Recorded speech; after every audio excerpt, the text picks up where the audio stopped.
పేతురు రాసిన 2వ పత్రిక 1వ అధ్యాయము 11వ వచనం అంటారు కదా, మీరిట్టి క్రియలను చేయువారైతే అలాగునన మన ప్రభువును రక్షకుడైన యేసుక్రీస్తు యొక్క నిత్య రాజ్యములో ప్రవేశం మీకు సమృద్ధిగా అనుగ్రహింపబడునని దేవుని వాక్యం మీకు జ్ఞాపకం చేయబడుతుంది.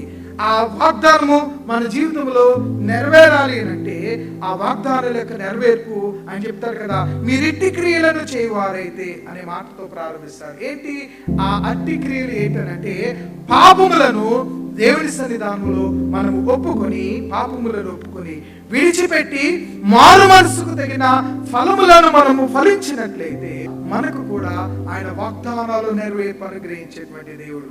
అందుకనే ప్రభు మత్తయి సువార్త 25వ అధ్యాయం 34వ వచనంలో ఈ మాట చెప్తాడు ఆయన, మీరందరూ మారు మనసు పొంది దేవుని తట్టు మనము తిరగాలి. ఆ మారు మనసు పొందే అనుభవాన్ని మత్తయి సువార్తికుడు మనకు జ్ఞాపకం చేసినటువంటి మాటలోని భావాలుగా మనం చూస్తున్నటువంటి వారమై ఉంటున్నాం.